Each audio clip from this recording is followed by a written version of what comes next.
This is a redeck video for Monogatari episode 3, 4, and 5. Click in the link in the description below to go watch my reaction, and then come back here to see my full thoughts, ideas, and theories about these episodes and all that good stuff. It was a pretty cool grip episodes. Kind of started off a little bit slow, but it worked its way out. It was really awesome. Anyways, click away now or be spoiled as to what happened in this episode or these episodes. Okay. Um, yeah, it was really like I said it in my reaction as well, but his like fixation on like helping this little girl was odd to me. Like all of a sudden he's just like, I need to go talk to this girl real quick, and then he left and then came back and he's like, I got to reject it or whatever like that, and he's went back again, like hit her, started fighting with him or her, and then just like in a way forcing himself to help her kind of thing. And I'm not sure if it was because of the eye color or he just had like a hunch kind of thing. Um, but whatever it was, he was spot on. Like she was an anomaly. She wasn't like normal. She was something special with her. Happened to be that she's a spirit, which was really interesting. Because like all throughout all the conversations and everything, it was talked about having this like snail or whatever that would like follow somebody or whatever that would like mislead them, or they were misled, something like that. Anyways, so that was like the big thing about the girl was like potentially she interacted or whatever with the snail that like misled her. Turns out she was the snail, and she was misleading him, the main character. And only her, she was the one she revealed later on. She did not see the girl at all, but she didn't want to say anything because she thought um, was she was the odd one kind of thing. Like usually when people like see someone talking to somebody that's not there, they think, oh, they're crazy or something like that. But she thought she was crazy for not seeing the ghost or whatever who was there kind of thing. Like she thought she was the one being crazy and everything. Um, so that is really freaking interesting. The whole thing about her saying that like she hates me or whatever like that, like hiding behind him kind of thing. It's all those little kind of details that like they put in throughout the whole 3 episodes or whatever was really cool. Um, like I said, it started off really kind of slow in my opinion. Just a lot of talking back and forth between the main character and her, which in the long run it was pretty funny here and there. But it started off pretty slow, just them literally in the park talking. Like that was it. There was no like scene transitions or anything like that. It was just like them talking, and then that's when he decided to go talk with the little girl and kick off that whole thing. Um, it was pretty interesting how they kept losing um, directions or whatever, trying to figure out where the note was leading or whatever. Um, I'm wondering if that was I can't remember. I didn't remember if they said or not, but I'm wondering if just being her as the lost snail, or whatever. Um, I wonder if just her being around made directions a little bit harder to understand or whatever. So like you think you're walking in one direction, but all of a sudden you start veering, or you start going a different direction, kind of thing. Even though you're trying to go that way, but like you end up going different direction. So I wonder if something like that might have been taking place. But the fact that she's like this ghost thing is like ridiculous. I think there has been something very similar to this sort of ghost that nobody can see, if only one person can see, and I'm trying to think back.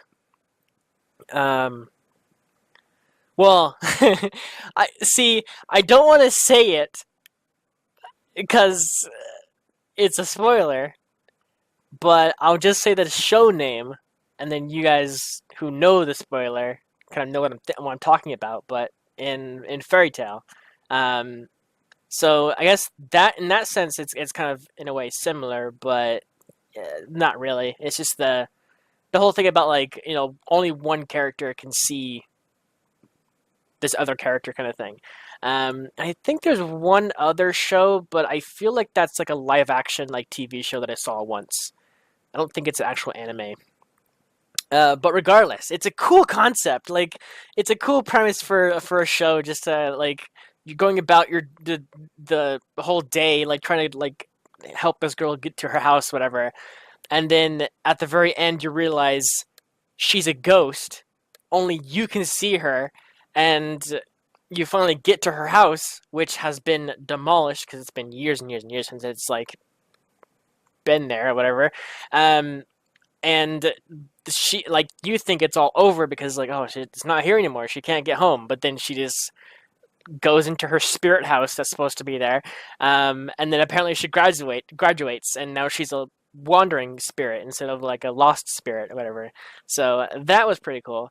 And the whole thing about I guess other people have tried to help her in the past, but she's kind of I guess gotten used to just saying "I hate you," so that way they go away and like not mess with her at all.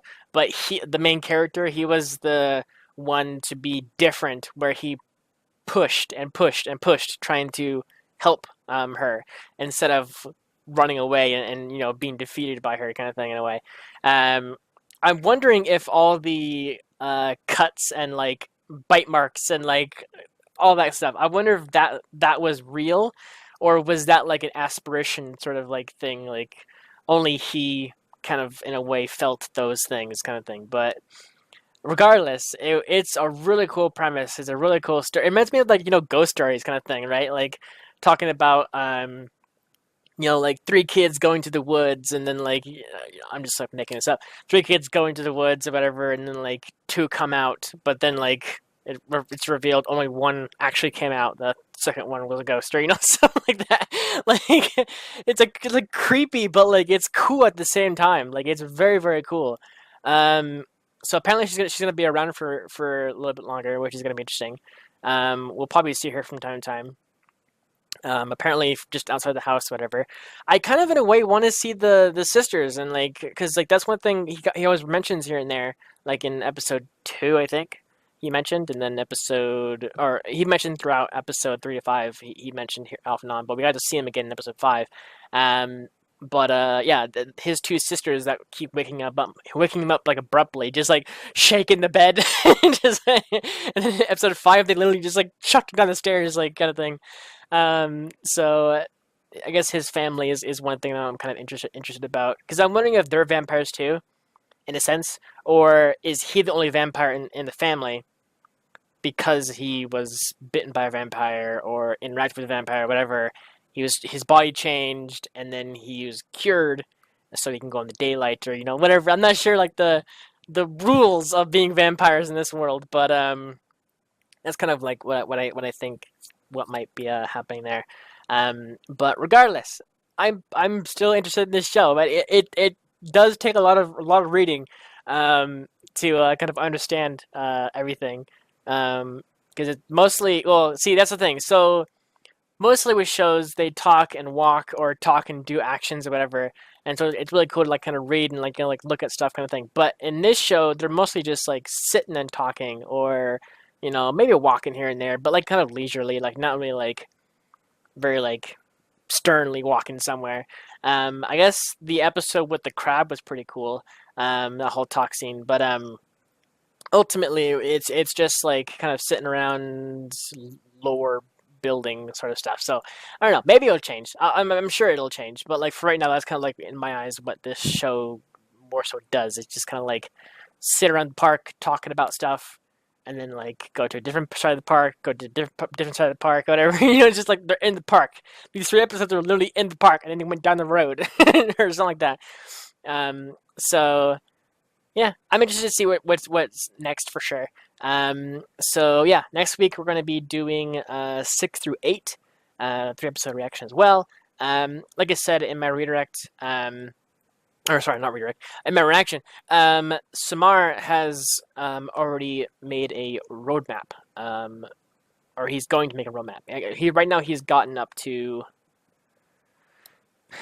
a lot of episodes. But up to like set 17, I think. Yeah, set 17. So that's kind of like what he has made for me.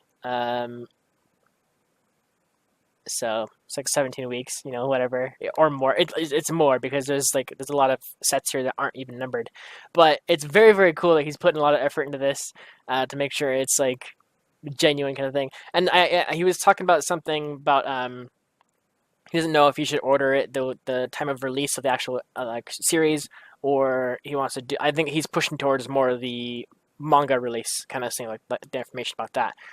So I'm leaving it all in his hands. I'm sure he'll do good because he's very active in my Discord chat. Though I haven't talked to him very much because he's always in the spoiler chat. But regardless, he's active.